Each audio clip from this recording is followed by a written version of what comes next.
Hi guys, welcome back to another video in the DIY CNC build series. As you can see next to me here, the machine has changed a lot since you last saw it 3 or 4 weeks ago. One of the first changes you could probably notice here is I've got a real MDF baseboard now and a spoilboard on top of that as well. This isn't fixed down yet, but we'll be looking to surface that and do some cuts in the next video. So what am I going to show you today? Well, I'm basically just going to bring you up to speed with everything I've done within the last few weeks. And the reason it's taken so long really is just because I'm still learning, right? I'm learning this as I go. There's a lot of new electronics in there. The Mach 3 board I wasn't very familiar with. And Mach 3 software as well, getting familiar with that, how to interface that with the board, all the different ports and pins. There's loads to learn and I'll cover a lot of that in today's video.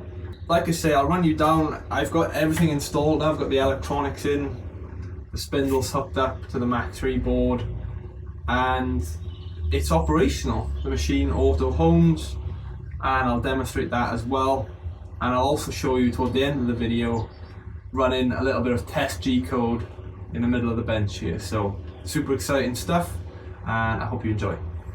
Alright, so one of the first things I'll talk to you about here is the baseboard and the spoilboard. So I'll take this, what will be the spoilboard, off for now, and you can see there that I've got a baseboard that I've bolted down completely to the machine. If you remember from that last video, I had a big piece of OSB that was kind of split into two, and as I said, it'd be temporary. And it was, because it provided me with a work surface while I installed everything else. But I did say that I'd swap that out for some MDF. MDF is just much better. It's extremely flat. It bolts down nicely. It's a lot easier to drill the holes into. So that's on here now, and it gives me a really good flat surface to start from, ensuring that we can machine as level as possible whatever workpieces we're going to use. Obviously the spoilboard then goes on top of that. So this machine obviously can't cut every inch of this baseboard, which is where the spoilboard kind of comes in. So if I put that back on here, so the spoilboard will probably sit somewhere around here. It can be secured down to the baseboard via any means you want really. You could glue it down with tape, you can screw it down, nail it down, whatever, it doesn't matter. That's the beauty of having a replaceable baseboard. It can get damaged as much as you want. Same goes with the spoilboard, it's easily replaceable. I don't think I mentioned it, but the thickness here is 18mm for the baseboard, and again another 18mm for the spoilboard. That isn't a requirement. You can use a baseboard that's thinner, same goes with the spoilboard, and what that'll get you is more cutting distance between the bottom of the gantry here and the top of the spoilboard. So if you want more, you can either take more off the spoilboard or just use thinner boards. But for the kind of stuff I'm going to be doing, the height I've got here between the boards is plenty. I don't really think that's going to be an issue. The gantry is at its almost furthest back point there, so you can see where we're going to be able to cut. So this back section of the machine is not cuttable area, and the total cuttable area is approximately 900mm this way by 600mm that way. You could probably squeeze a little bit more out of it, but I went just below to make sure that my bit can obviously reach all of the different work areas. So it's up to you what you want to do, but by doing this I'm confident that I'll be able to face this board down completely flat, which as I said we'll look to do in the next video. I had a really good deal on all this MDF actually at my local supplier. So I had a huge 8 by 4 board for £16, which is super cheap, and they even cut it all up to size for me as well. So I went in with a spec. I'll show you the spec that I had actually. So I basically went in with this, so imagine that being my 8 by 4 sheet. So I had the baseboard there at the bottom, which is 1200 by 848. That's comfortably made it sit in here. You could probably get away with 1200 by 850, but I went lower because I wanted to make sure it fitted and you never know with their blade tolerances and stuff like that. And then I was able to get essentially 3 spoil boards out of the remaining area on there. So not only have I got this one, I've got 2 spare, which should last me a long time. You don't replace these that often. It depends how much you use it, of course, but remember, the beauty of a spoil board is you don't necessarily have to replace it, you can just resurface it. So I'll probably end up using the other spoil boards that I got here as some test material. I'll cut them myself on my saw, and that's what we can use to practice.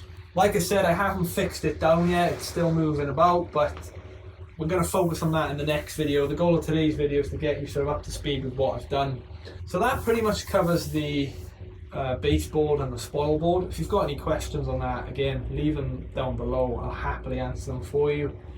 And now we'll go on and have a look at some of the wiring and the quick disconnects on the control box. Right, okay, so we're at the control box now, and what I wanted to show you next is how I did the wiring that'll interface to the box. So if you remember, I wanted to design this in a way where the machine and the control unit can be completely separate when they want to be. Meaning that if I ever have to move the machine, or I need to pull the machine out to work on anything here, clean up, maintenance, whatever it may be, I want to be able to pull those out and just cart the machine away and that not be a problem. And that's been a success here. So I'll show you the cabling first. So this is the x-axis here. So the NEMAs actually came with their own extension cables, which go into which come from the NEMA motors themselves, but then these ends were kind of bare and you had to do the wiring. So what I've used is aviation connectors, which I might have talked a bit about before, but I'll go through it again anyway. So the encoder has 6 pins, so I've got a 6-pin aviation connector here. I've also got the 3-pin proximity sensor connection, which is another one I had to wire and make up myself. And again, this is the actual power to the motor connector, which is a 4-pin aviation connector. So each motor has its own one of these, right? So I've got one x-axis motor, so this would be for the x-axis. I then have the z-axis, and I have y1 and y2, which is what I call them, because I have a ball screw on each side of the machine. So now if I bring you in a little closer here on the side, see how well you can see this. So basically the way that I've done this is I have the encoder connections on the top here. So this is obviously X, Y1, Z and Y2, making it easy for me to know where they all go. So the X-axis encoder connection goes straight in there, the X-axis motor connection goes in there, and the X-axis proximity sensor goes in there. And you get the idea. So I do that for each of the axes. So what I'll do now is I'll actually wire these up for you and show you how I do that. And this here is the output to the spindle motor. So that's also a aviation connector. It's a larger one. This is a very high quality connector, and I recommend getting one as well. They're a little more pricey, but worth it in my opinion. One thing I also really want to emphasize as well is that I've shielded as much as I can here. So even the connection here from the spindle to the VFD is shielded, and then it's shielded from here to the spindle itself. All the signal cables here for the proximity sensor, all shielded. The encoder connections are all shielded, and you really want to make an effort to do that, particularly with the VFD in here. I've run into no issue so far with any proximity switches or encoder connections being interfered by the VFD, so that seems to have worked for me. So like I said, what I'll do now is I'll hook these up, and the first one I'll do here is the X-axis.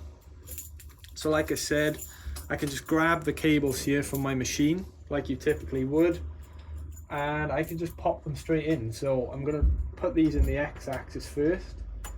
They only go in one way and then they just screw on. I'm going to pop those in.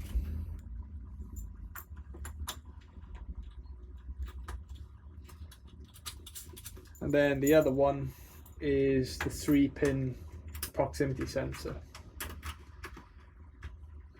Right, the next one is Y1, which is my back right Y motor.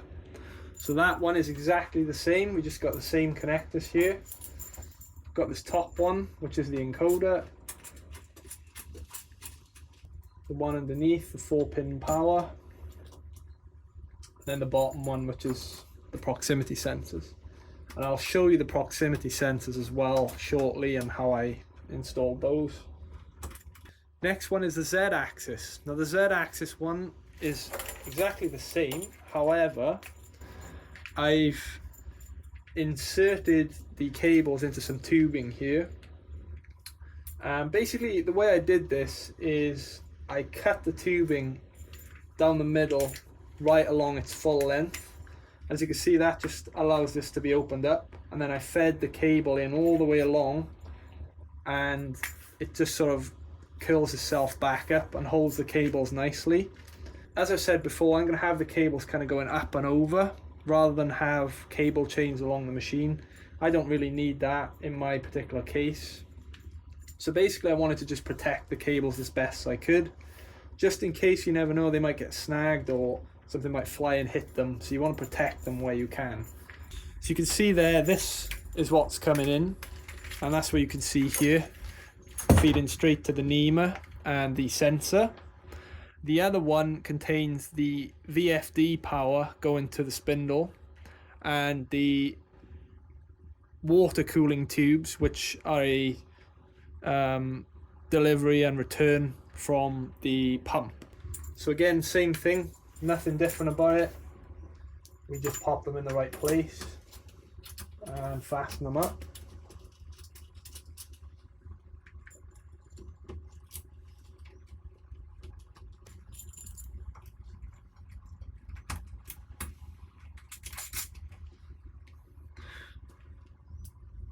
One thing I will say when you're doing your own cabling is to definitely think ahead of time how much cable you're going to need and where your machine's going to be positioned relative to the control box, because wiring the connectors is a very tedious process. It takes a long time.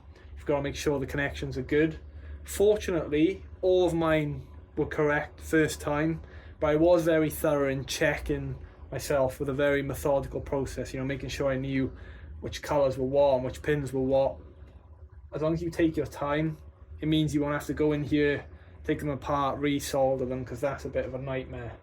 So what I'll do now is I'll grab the other Y motor, which is over here, and we'll use this one, which is my Y2, which is the rear left motor.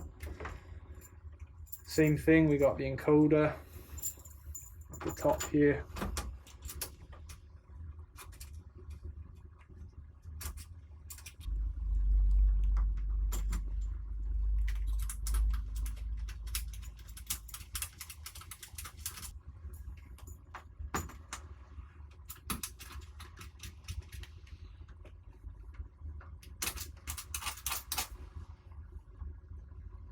So there we go, that's all the NEMA connections and the proximity sensors. As I said, I also do have another one of these. So as you can see, the tube in there is coming out a little bit, but you can see what I mean. So just feed that in, you can just push it along like this. It's a little bit tricky, but they do go in, but that's good because it holds it in and you know it's going to be safe. So I have the other end here of the spindle connector. As you can see, that's a very high quality connector. I'm very pleased with that, and that just delivers power straight to the spindle, and that goes here on this connector. So again, that's just a push fit, and then you wind that in. I don't know why you can see that. Nice and simple, exactly like the others, and that's it. I don't currently have the water pump running, but I'll show you that in the video also. And that's basically it for the wiring. There's not a lot to it. As long as you're going to the right place within the control box, which I showed you in the last video, we've got each of these going to the right drivers and interfacing with the Mach 3 board correctly. And once this part's done, this part's kind of easy because you just know where you need to go. So as I showed you there, the other end of those connectors that I made are like this. So the NEMA comes with this fixed connector here, and then the extension cables go into here and out. So bear that in mind if you're planning your wiring. You do have these large connectors. If you wanted to, you could cut these here. If you want to run everything through a drag chain, for example, you can cut these and just resolder them yourself to an actual piece of cable, essentially bypassing the connector. I don't really need to do that in my case, because like I said, mine are just going to go up and over, because that's fine for me. That's what I want to do anyway. Whereas you might want something a bit neater, or it may suit your shop better if that's what you want to do. So the other thing I wanted to show you was the proximity sensors. So this is one here that I've created this little 3D printed part for, which connects to one of the ball screw bearing blocks. And if you remember in one of the videos where I showed you how to connect these up to Mach 3, basically as soon as this piece of metal here on the gantry plate comes into contact, it lets the machine know where it is, and that this is essentially its 0 point, or its home point. I have one on each Y-axis motor, so we've got one this side, one that side. There's also one here, as you can see, on the X-axis. In terms of this plate, they're super simple to install. So essentially, if I just undo this for you, all I really did was drill an 8mm hole where I wanted it to be, and the sensor simply just pushes through and then connects with this washer and a nut on the other side. Really, really easy to install, and that's why I love these particular switches. You know that when you tighten these up, they're not going anywhere, whereas like mechanical switches can be a bit more of a pain in my opinion. They're a bit more awkward to mount, whereas these are just so much easier. The other one there, as you can see, is just on the Z-axis. Again, that's exactly the same. This is a thinner plate at the top here, but the Z-axis comes up, the sensor detects it, and it just lets it know where its home point is. As you can see over on the back here, I do have another one for the other Z-axis motor. That way, the Z-axis is going to be a lot more accurate in its position, because it's controlled by two, and they both know where they should be from their 0 point. That's one of the downfalls you tend to get, where if you've got a Y-axis where you have a motor and a ball screw in the middle, the ends can wander a little bit, which is why I opted to have the dual ball screw Y-axis. It's going to be more accurate and just give you better cuts all around. Also remember, we have encoded motors, so they always know where they should be, and they'll always adjust their position to where they should be. So in terms of accuracy and reliability, this machine is right up there. Right, so what I'll actually do now is I'll home the machine and just show you those in action. So I'll switch on the control box here. It's probably going to be a bit noisy because of those fans, but I'll switch it on anyway. I'll try and close the unit actually, that might help with the sound. Apologies if the sound's not very good. I'm trying out a new camera here and I don't know how the sound's going to be, so we'll see about that. So now basically you can see the machine is on. I just have a keyboard here that is controlling the Intel NUC inside there, and you'll see that I'll be able to move the machine around. So if I just hit the right arrow here, you can see the axis is moving over. So I'll move it over to about there for now, and I'll move the Z up a bit as well. So what I'll do now is I'll home the machine. So using Mach 3, the shortcut to home the machine is obviously the home button here on the keyboard. What will happen is the Z axis will home first, then the Y axis will home, and the X axis will home. And you'll see those home in here. So I'll just let that process run through and you can see what it's doing. So if I hit home,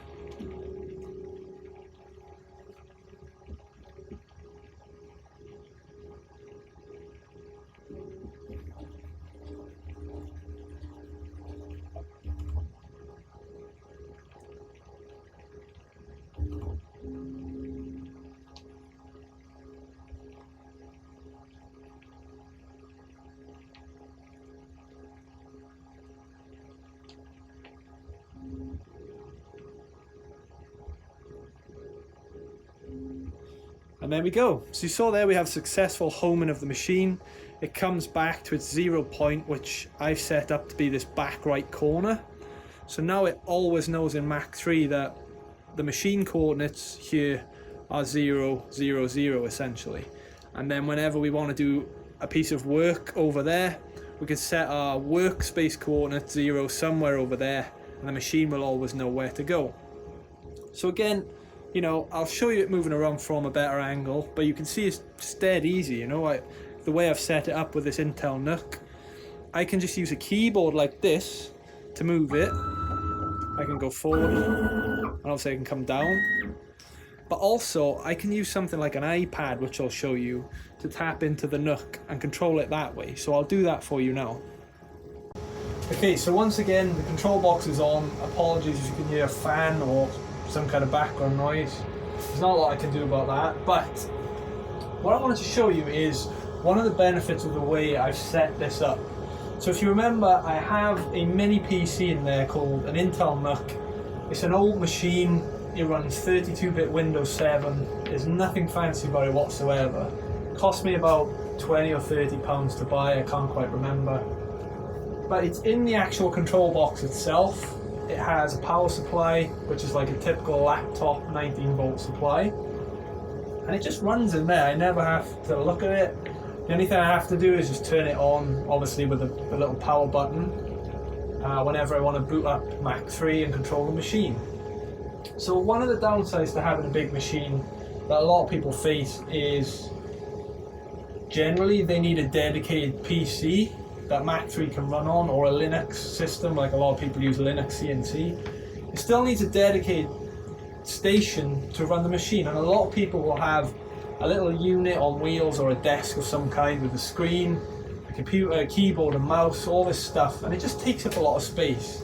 But for someone like me in a small workshop, space means a lot to me. I gotta fight in here for every square foot, you know, so everything about this build is about saving space. That being on the wall means that it's not on the side here, preventing me from having this space. So that's up behind the machine, meaning that the machine can be tucked right back, and I haven't got to worry about that. I've optimized this corner as best as I can. And part of that is my approach of using the mini PC in there to control the machine.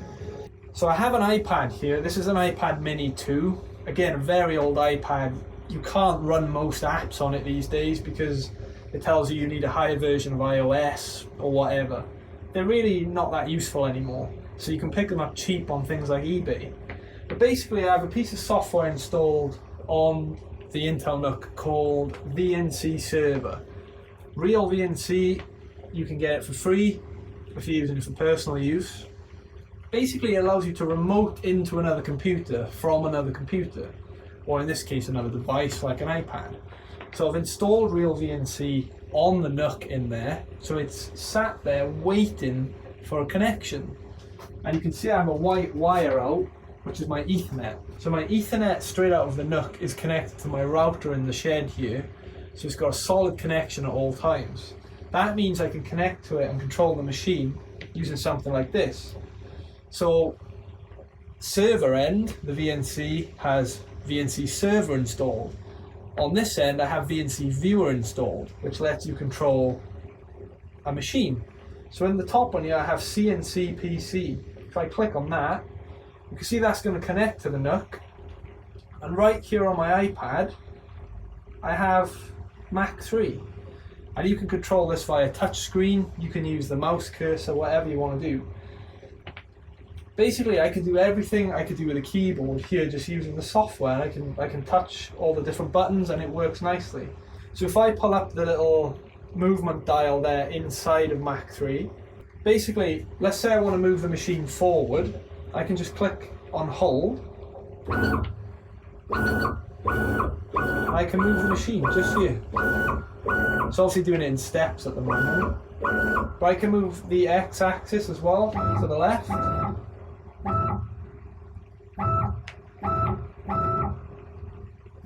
I can move the Z up and down as well, just within here. There we go. You can see I'm just doing it here on the iPad. And And this is super handy, you know, if I want to run a piece of G-code, or let's say I want to home the machine again, I can just go in here, ref all home, and off it goes. It's going to do its homing procedure. And it's just super handy, you know, when you want to come over here and set up your Z heights and your offsets for your workpiece, you can just be here with your iPad. You can see exactly what it's doing. No messing about. You don't need those hand dials, which are expensive. I can use the software to move it however I want. I don't have a big computer in the way. It's just super convenient and I love it. So we'll just let it finish home in there. Going to do the X-axis now. You see it moves nice and smoothly. It's nice and quiet as well.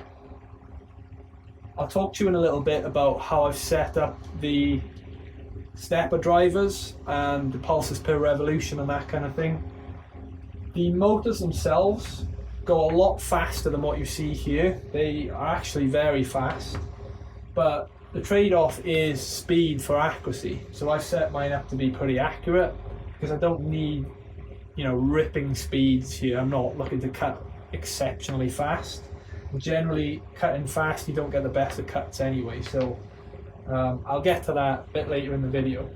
But hopefully that gives you a bit of a demonstration of how I can just use, you know, what's technically older technology that has no use anymore to do something practical with this machine. And this is an iPad that's just sat around anyway, so I put it to good use. And it's a lot easier than having, like I said, have the computer over here. Sometimes I do just like to have the keyboard. Again, you can do the same thing. I can just have the keyboard there. And if I hit the forward button, obviously we're going to jog forward. If I go left, the machine's going to go left. And I've set everything up as if I'm stood behind the machine in the back right corner. So, you know, if I want to go left, then I'm doing that from this perspective where the machine's going to travel that way. Same goes with forward, same goes with back. As I said, the machine can go a lot faster than that, and I will show you that in this video. But as I said, hopefully that gives you a good overview and might inspire you to do something similar with your setup. Okay, so obviously one of the other things that I've done is I've mounted the NEMA motors to the chassis of the machine. It's pretty simple really. As you know, I drilled holes in the plates corresponding to the correct dimensions for that to happen. This particular hole here, I accidentally did an M5 hole, which means it's an M6 thread, whereas it should be M5. That's okay though. I've ordered an M6 bolt, so that'll be M6 while the others are all M5s. Just a little mistake, I just don't have that bolt yet. But as you can see, it doesn't really make a difference. 3 holes is perfectly fine.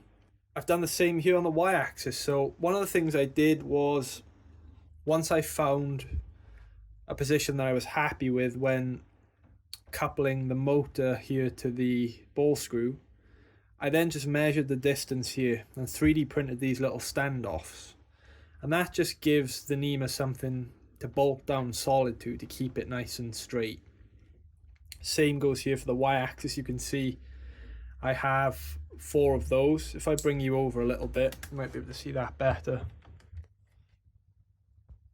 If I zoom in, there we go. So on the Y-axis, you can see there I have 4 of those standoffs, which gives me some nice distance there. I'm able to tighten up the threads on the coupler to lock it to the shaft, and that just gives me what I need in order to get that mounted. As you can see again, it's extremely rigid. There's no movement there whatsoever, which is perfect. In terms of the couplers themselves, I don't know if you've seen, but the ball screws actually come with couplers like this. Now this one's a bit beat up because I had to get it off there. I initially put these on. The problem with them is that they're essentially like flex couplers. So basically, if there are any alignment issues between the motor and the shaft, these little plastic pieces here can sort of compensate for that. So even if the alignment's not perfect, it can still drive the ball screw pretty efficiently just compensating for that misalignment. The problem is they are very noisy. At high speeds they're okay, but at lower speeds they tend to really creak and make some squeaky sounds because the plastic is just rubbing all the time. I didn't like that, so I ended up ditching these, and in the end you can see there I got a different type of coupler. Now this is still a flex coupler. I thought it makes sense to stick with a flex coupler where I can, because at the end of the day this was machined by hand, so it isn't going to be absolutely perfect. While I did my absolute best to ensure accuracy, it just isn't perfect. So having a coupler that can compensate for slight misalignment just made sense to me, so I got one of them. These ones are a lot better because they're all metal, but they have like a spring action to them. So if I show you the Z-axis, you might be able to see what I mean a little bit better. So in the Z-axis there, you can see I also have one of those, and they have this like coil spring type of design where you can quite easily compensate for that misalignment without having that plastic in there that's going to creak. So they're silent operation with the same effect. So if you're going to go for couplers, I'd recommend ditching the ones that come with the ball screws and going for something like that. I also purchased some additional ones. These ones have a better clamping feature on them where you've got 2 bolts instead of just the one. And I ended up using one of these on the X-axis. So I'll show you that one now. If I pan down a little there. So you can see on the X-axis I'm using one of these. And the reason for that really was this didn't really have any alignment issues as such. So it made sense to me to just go as straight as I can with these. And it actually worked better. I tried both, but this one just worked better. And also because this is a thicker piece here, having a coupler that's slightly longer just gave me a bit more ease when it came to tightening these down and clamping it to the ball screw. So that's basically it for the motors and the couplers. There's not a lot more to say about them really. They're fairly easy to install. Assuming your alignment is good, they literally just pop in and bolt down. And like I said, the couplers, that is completely up to you which ones you use. You can get very high quality steel couplers as well, which will cost you a lot of money, but they are ultimately the best ones. Just thought I'd let you know about that to show you your options, you know, if your alignment isn't perfect, or if your alignment is perfect, in which case go for the better ones.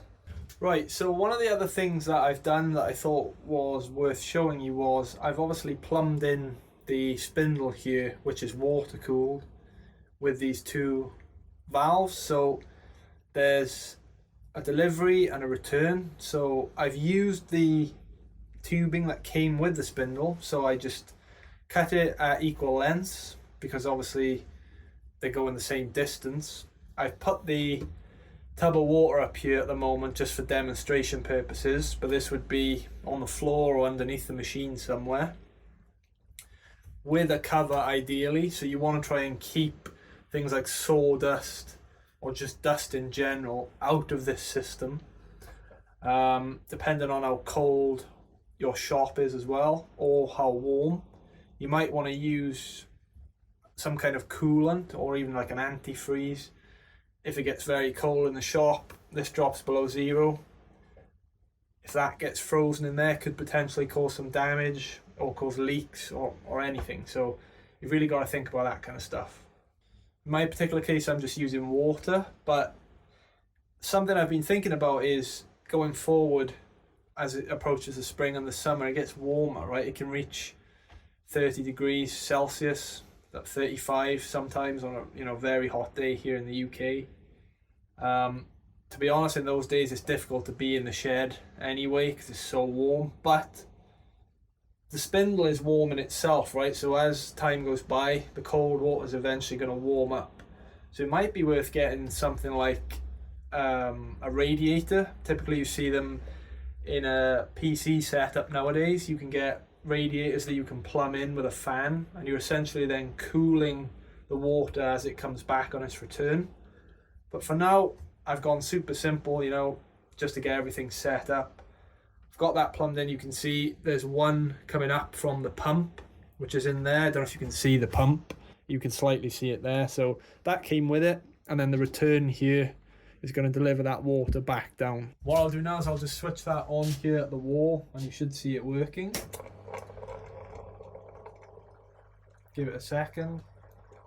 So there we go. Probably a bit of air trapped in there since I last turned it off, but you can see that water's getting pumped up through the spindle back and returned to this sump here, which is just full of water.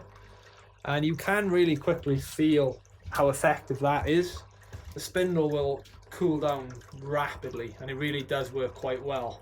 This is already very cold. I've just put fresh cold water in here from outside. That's ideal when you're running the spindle. As I said, it's going to warm up over time, so there may be some better solutions required in the future. But should I implement those, I will make videos about them. So that's it for that. As I said, it's not too complicated. I just thought I'd show you everything I've done just to keep it consistent and thorough, and you can see all the different steps that are required.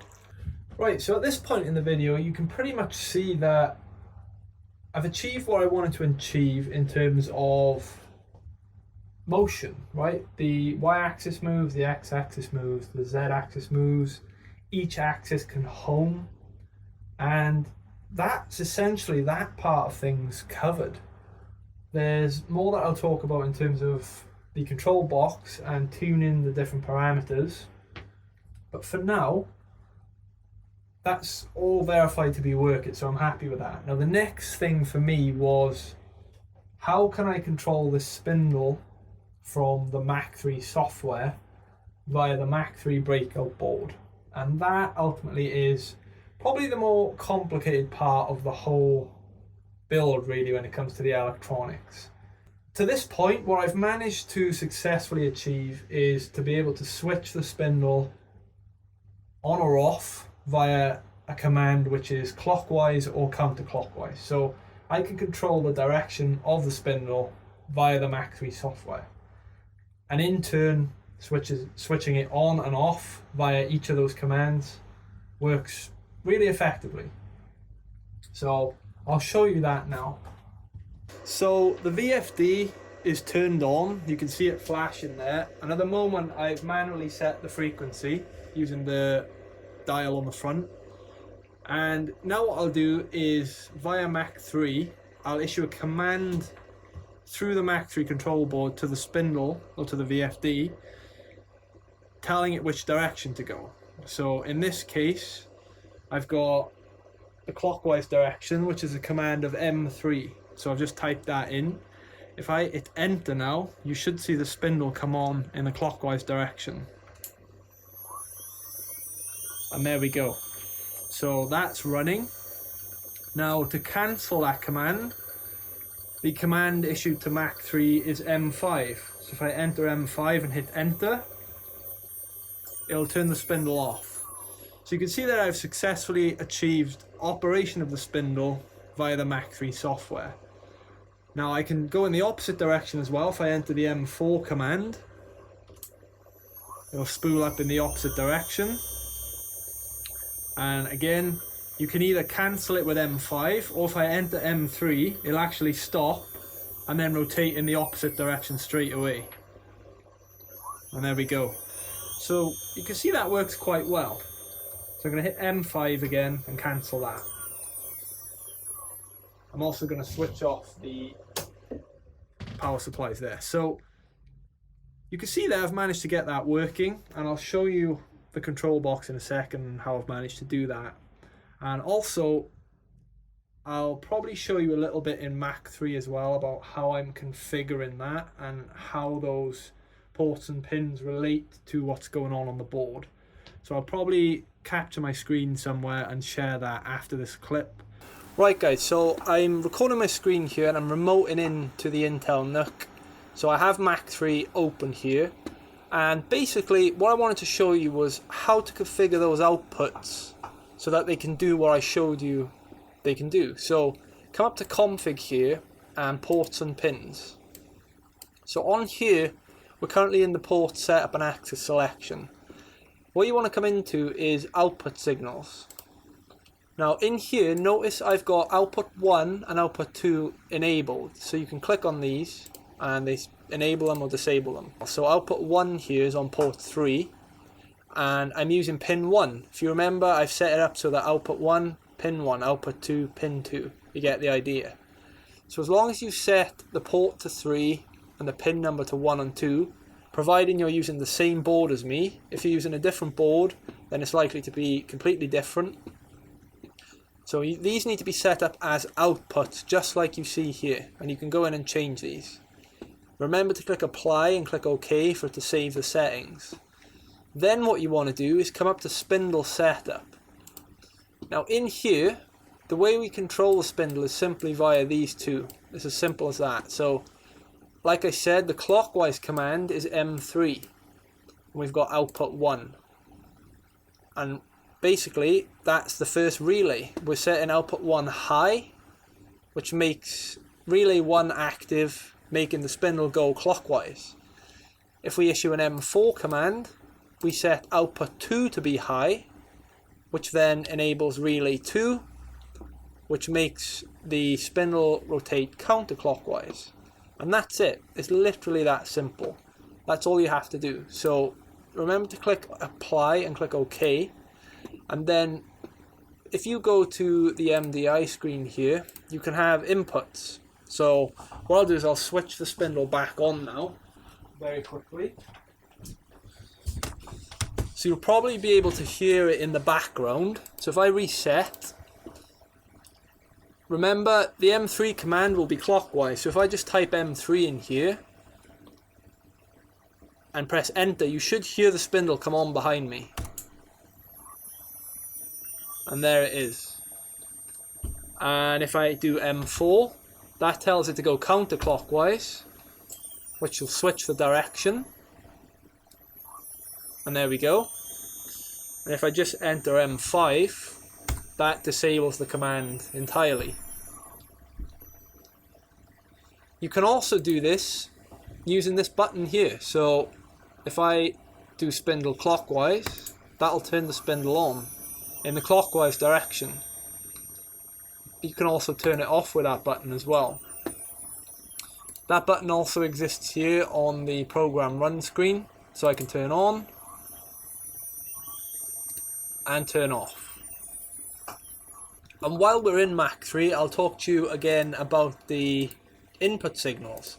So just like before, in the previous video where I showed you how to wire up the NEMA motor and the proximity sensor, it's the same here, right? I'm using port 3 for all of them. So we've got X home, Y home, Z home and A home. A home in this case is my 4th axis, which I'm using as a slave Y axis. So that does have its own sensor. So in this case, X home, Y home, Z home and A home are all on port 3.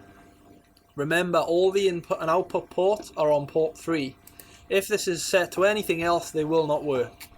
And then all you need to do is define which input. So if I'm using input 1 on that particular Mach 3 breakout board, you need to correspond which input is which axes. In my case, X is 1, Y is 2, Z is 3, and my Y2 axis or my A axis is 4. And that's basically it. That's how you determine the signals. And then if you go into the diagnostics tab like I showed you before, you can then check your M1, M2, M3 and M4 homes so that they activate when they come into contact with a piece of material, in this case the aluminium. So hopefully that's a brief overview of how I've managed to achieve that. Like I said, it takes a bit of time to get used to Mach 3. It's a clunky old piece of software, but it's simple and it does work. So it's worth getting to know it and understanding how to use it. And again, in regards to the homing, I do that via the ref or home button here. But like I said, I'm going to be making a separate video on this going forward. Just a deep dive on Mach 3 and how to get set up from scratch. I'm not going to do that in this video, but it's something I will do in the future. So hopefully that's been useful. Now I'll jump back to show you something else. It took me a while to get familiar with Mach 3, and particularly the ports and pins of this board and how to configure all those in the software. It is a learning process. I found some great videos and stuff out there of, you know, from 10, even 15 years ago, people explaining how to do that. The content is out there. I will link anything useful below, but it took a while to digest that stuff and get to this point. So the other thing you're probably wondering is, okay, well, you can turn it on and off. What about the speed control? That is something I am yet to achieve. One of the main reasons is I wasn't able to get the voltages I wanted out of the PWM to analog converter. It could be that the one I have is faulty, or it could be that there's something wrong somewhere in the configuration. But I'm still working on that. I'm certainly not giving up on it, because I definitely want to control this machine and the speed of the machine via Mach 3. That being said, I was able to test it out by connecting the PWM output directly to the VFD. Now, I wouldn't recommend doing that, definitely not advised, but I did it just to test the output pins really on the Mach 3 breakout board. And I was able to control the speed, but with huge variation. So, you know, there'd be anything between a 50 and 75 hertz variation where it's sort of winding up and then winding down between two ranges. And I've been told that can be inductance issues, it can be interference issues, but I don't think it's an interference issue because everything I've got in there is shielded. So as I say, I'm still working on that, and I'll probably just make a separate dedicated video in the future to spindle control via Mach 3 via this board. So these long form videos, I'm just giving you a brief update, but following this project and the completion of it, what I'll do is I'll identify all the unique areas that people struggle with, particularly setting up that board, and I'll just do a full run through of how to set up that board with any machine in Mach 3, and that should help a lot of people, I think, because I struggled to find a lot of that information. So I think there's a bit of a gap in the market there, well, not a gap in the market, but a need for it. So I want to be the one that fulfills that. I think it'll help a lot of people, so I will be doing that. So what I'll do now is I'll show you how I managed to trigger this on and off with the clockwise and counterclockwise commands. I'll take you over to the control box and just show you the relay board that's enabling that. Alright, so here we are at the control box, and I want to focus in on this area here. We've got the Mach 3 breakout board, which I've currently disconnected from USB. And we have this additional board here, which you haven't seen before, and that's a 24 volt relay board. And basically what that does is let us control a switch via a microcontroller or a microelectric device, in this case the Mach 3 breakout board. So essentially what's happening there is we're using the out 1 and out 2 ports on the breakout board, which are here. You can see these two black wires coming out. Each of them goes into the input 1 and input 2 of the relay board. So I've got out 1 go into in 1 over here, and then out 2 go into in 2. The whole board is supplied by 24 volts because it's a 24 volt board, which I just hook on to my rails here, which are powering the sensors and other 24 volt devices like here. And essentially what happens is when I issue the M3 command, it simply triggers one of these switches to come on or off. So in this case, output 1 controls the clockwise direction. So when I trigger output 1 to be high here, meaning a high logic signal, 5 volts typically, or 24 volts in this case, that goes out and tells the relay to switch on. And the same goes for output 2. If we trigger output 2 to be high, it'll switch on the second relay there and tell the VFD which direction to go. There's some wires here coming down from there that go into the VFD at the bottom. So there we go, at the bottom down here in the control box, you can see what I've got is a ground signal. So the VFD has 2 pins on it down here, on my particular VFD anyway. It depends which one you've got. They're all slightly different, but this particular model has a forward and reverse pin at the bottom. And basically the way it determines which direction to go is you have to ground one of those. So I have a wire coming up here to the common of each relay, which is X ground from the VFD. Then depending which relay is on, that then returns the ground signal back down to either the forward or reverse directions at the bottom. So just to give you an example, if I plug this back in, okay, so the board's now powered up, it's got a little LED on there, so I'm going to issue the M3 command. And what you'll see is an LED on here telling you which relay has come on. So if I hit enter,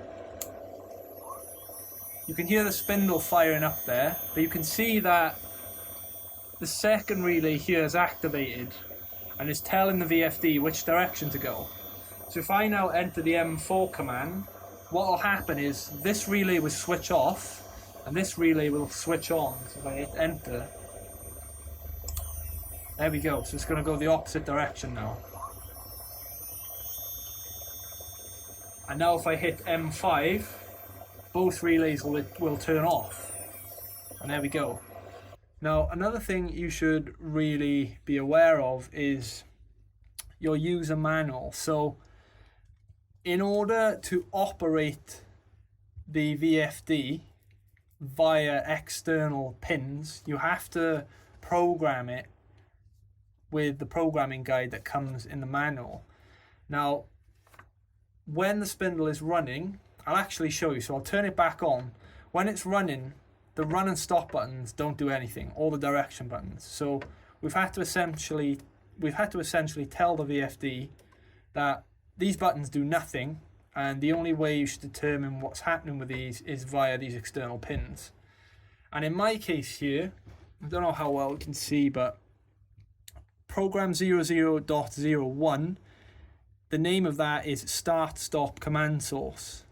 So I had to program that to be 1 when it's a default 0, and when you program it to be 1, it says the motor is controlled by the external terminal and the stop button on the operational panel is ineffective.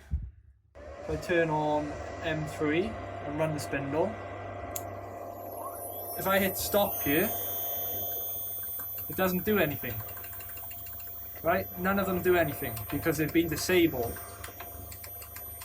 So now the only way to start and stop is via Mach 3, which is what you want.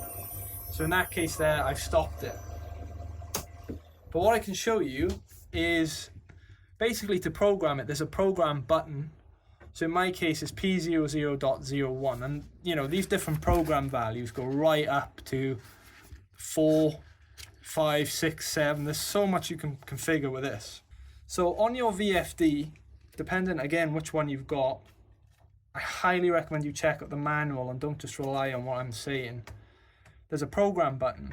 So remember, in my case, I'm looking at P00.01 to program this specific setting. So if I go to program and I go to P00.01, hit set, and that'll ask you basically which of these options you want. This one can have 0, 1, 2, or 3. I'm on 1. So let me go back and change it and show you. So let's go back in there, sorry. I want to program that, and I'm going to make it a 0, so I'm going to set, and then it'll say end, hit program again to return to this. Now if I hit run, the spindle's going to turn on, and there it goes. And you can see now I'm going to be able to change the direction as well using the control panel on the front, and again I can alter the speed. So I'm going to stop it. And basically, that just shows you what I mean. So yours probably arrives like this, where the buttons work. In order to get the relay working with the Mach 3 board and the commands using the external terminals here, I had to go into program. I want to change program 00.01, so I'm going to set. Then I'm going to change the value of that to a 1, so I'm going to set, and then I'm going to hit program to return to the frequency command. Now if I hit run, it doesn't do anything because I've just disabled that. However, if I turn my board back on and I hit the M3 command on Mac 3, the relay will switch on, and there we go, the spindle fires up. I can go the opposite direction, M4, switched it, and I can also turn it off with M5. So there we go. That's a brief overview of how I'm controlling the spindle via programming the VFD and these output pins on the Mac 3 breakout board. Okay, so the next thing I'm going to talk to you about is configuring the stepper drivers to determine your resolution and essentially your speed of the machine. Something no one really covers about NEMA motors is what they're capable of, how fast they can go, what accuracy they have, and there are not many videos out there displaying that and demonstrating it. You kind of go into buying NEMAs a bit blind in that you don't really know what they're capable of. So hopefully I can give you a better idea of which NEMAs you might want to buy. You might want to go for 24s, for example, or even higher, depending on what kind of power you need. One thing I will say, the NEMAs here are very powerful. I could probably sit on the gantry and they'll still move me forward. Like I said at the start, the machine can absolutely destroy itself if you're not careful.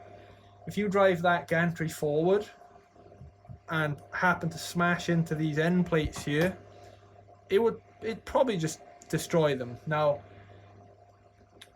your driver will probably detect a current overload and switch off, but that doesn't mean you're not going to cause any damage. It'll still potentially cause damage up to a point before your driver kind of says, hang on, something's wrong here. But depending on the power you've got, the amount of current required to destroy something could fall within normal operating ranges for your particular drivers. So you need to make sure that you set the machine up for how you want it. So you've seen throughout the video the different sort of speeds that I'm able to jog this machine.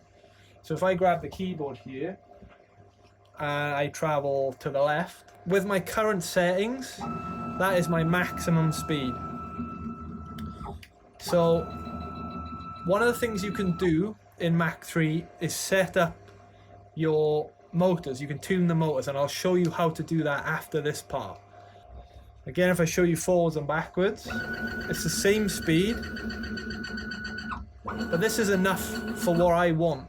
So basically, wherever you buy your NEMAs, you'll get a chart like this. And if you remember when I showed you how to wire up the NEMA, there were some dip switches on the top that you can configure to set your pulses per revolution. In this case, the speed you see here, I'm configured to 12,800 pulses per revolution, which is 64 microsteps. So this can actually go up to 256 microsteps, so you can get very high precision with these NEMAs, but your speed is very slow. So basically what it comes down to is, if you want more speed, your pulses per revolution is going to be lower, meaning you have potentially less accuracy. And if you want more accuracy, you'll have higher pulses per revolution, but it's slower movement on the machine or slower velocity. So it's completely up to you what you want. Depends where you want to cut and what you want to do with the machine. In my case, I could probably go with a bit more speed if I wanted to, depending where I want to cut. You know, I'm not looking to do ripping fast cuts where the machine's flying around, but it's something I'm going to try for sure. So all I really want you to know is that those switches on the top of the drivers, there are 8 in total, but the first 4 control your microstep settings. So in my case, 12,800, switch 1 is off, switch 2 is on, switch 3 is off, and switch 4 is on. And that's what you see here. That is the speed that I'm demonstrating there. So this isn't really slow by any means. I think it's plenty. Like I said, to cut in that sort of area, I think that's very reasonable speed. But what I am going to do is I'll go and configure my drivers now to have a pulses per revolution of 200, and that should show you what the NEMAs are capable of in terms of speed.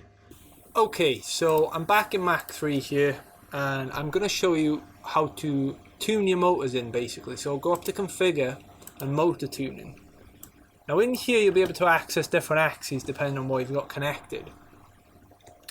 And I'm going to go to the X-axis. Make sure you click on the one you want first. And this first box here, what you want to enter is steps or pulses per revolution, steps per revolution. In my case, remember I set it to 200, which is going to get us the most speed.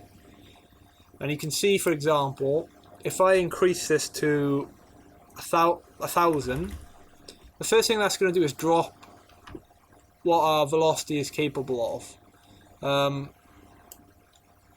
Our max velocity now is a lot lower, as you can see, than if I were to have it as 200. You can see it's going to allow me to go a lot higher now. Now that doesn't mean you can go that high. It's just the math of how it works out. So in my case, I'm going to go for 200, and I recommend a starting velocity of 2,000 millimeters per minute is a good place to start. And in terms of acceleration, I'm going to go for maybe 50. Again, acceleration is the instantaneous current that will probably cause your driver to switch off maybe, or have an overcurrent warning. So keep your acceleration fairly low, and you can play with the speed then and figure out what your motors are capable of. So in my case, I'm going to go for 2,000 millimeters per minute, an acceleration of millimeters per second here, and click on save. And then you want to do the same for the y-axis. So I'm just going to go for 2,050. And remember, the steps per revolution in this case is 200, so I'm going to hit save. And then in the z-axis, I'm going to do the same. And acceleration is going to be 50. I'm going to save. And then we should now be able to see all our different axes. And basically this graph, it just shows you over time what velocity you can achieve. When you're happy with that, you can hit OK. And again, I'll make a more thorough video about this. I'm just trying to show you the speed of the motors at the moment. So I'll head back over to the bench now and show you how quick those motors can move with these settings. Okay, so we're back at the bench here. Again, I've got the keyboard to control Mach 3. And now I'm on the first setting here, 200 pulses per revolution. If I move to the left, you'll see it's a lot quicker.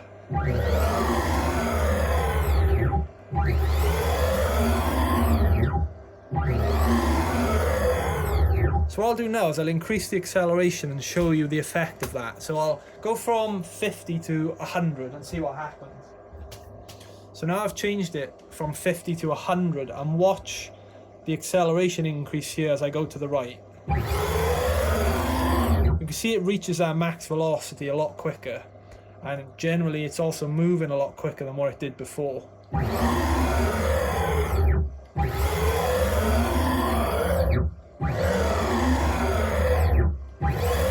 And obviously we've got the same then on the y-axis. Now because I have dual motor y-axis, it's possible that I can get away with a bit more speed because I have two drivers driving that one axis, if that makes sense. So if I go forward here,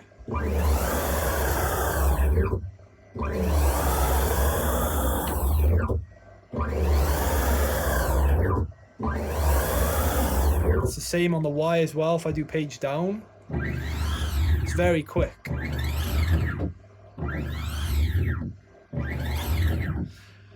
And again, you may be able to get more speed out of it. It really does depend on what you want the machine for. You know, that's the beauty of doing this yourself, being able to understand the drivers and understand the settings is you can configure it for exactly what you want. And in my case, I'm going to have to figure this out. I know I definitely don't need this kind of speed, but you can start here and work your way up, or sort of start somewhere in the middle, work your way down, and just figure out what works for you. And it all depends on what accuracy you require in your cuts. Basically, that's where it comes down to. But for me, I'm going to start out there at 64 microsteps at 12,800. So I'm going to go and change that back now. So if I go to the x-axis, my steps per revolution is now 12,800. And you'll see straight away, watch the velocity. It's really capped my velocity there because it knows there's some kind of limit on that because I've chosen a higher accuracy. So I'm just going to leave this at max velocity because I know it can do it, and I'm going to leave the acceleration here at 100. So I'm going to do that for all of them. So I'm going to save.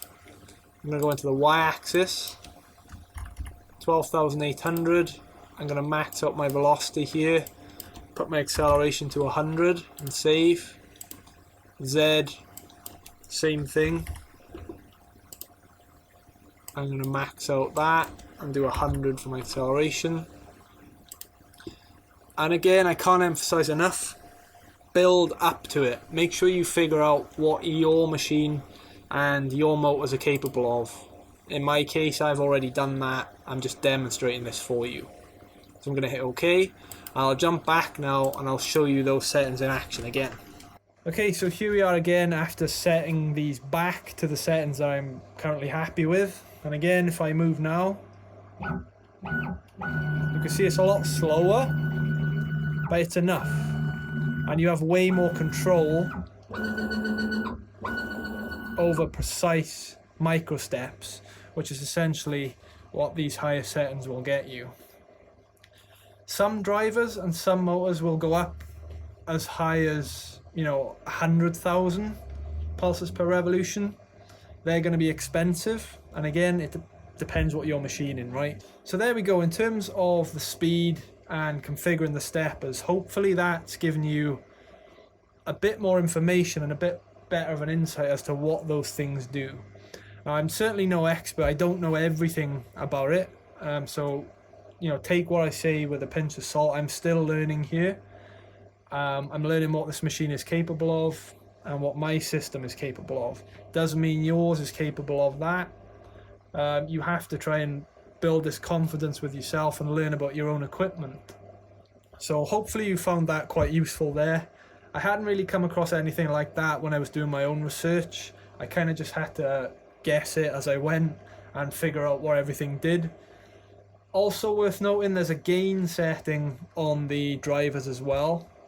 And what you might find is, as you go down here or play with your acceleration, to have more acceleration requires more current, which means you might have to adjust your gain setting on the driver. Now again, be careful doing that because that's going to draw a higher RMS peak current, which could demand more on your power supply.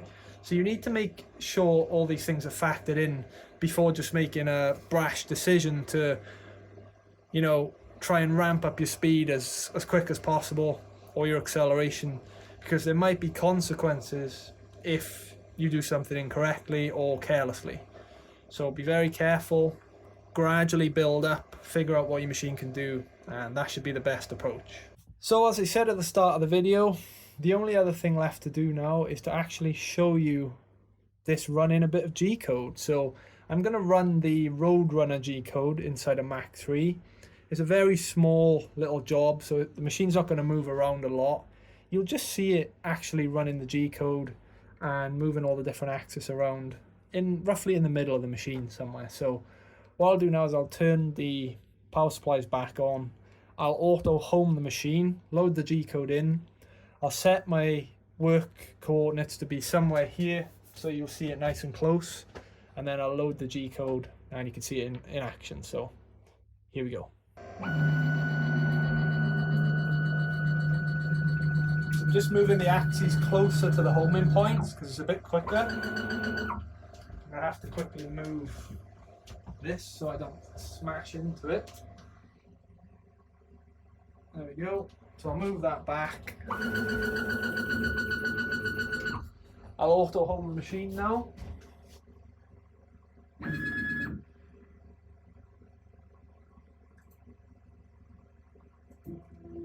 Here it goes.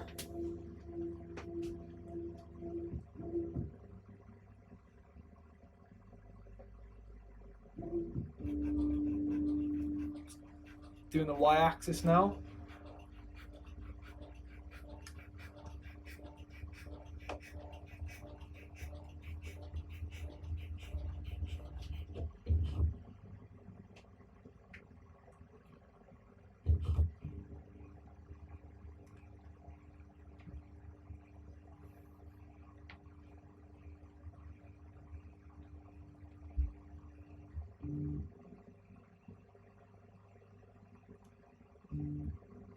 Okay, so we're zeroed out. So now I'm going to load the G-code into the software. And I'm going to set my workspace coordinates to be somewhere up here. So I'm going to go ahead and move that across now.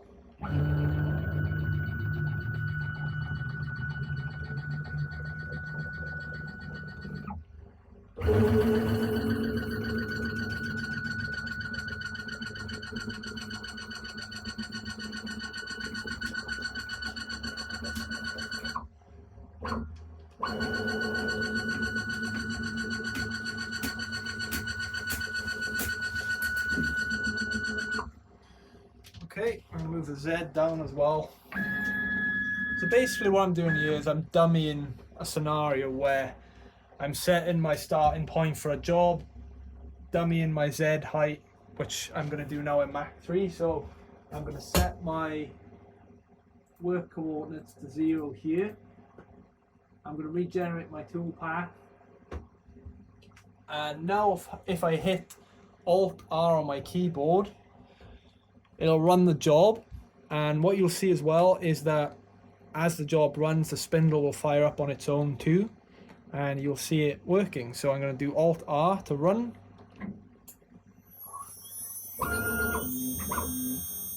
And there we go.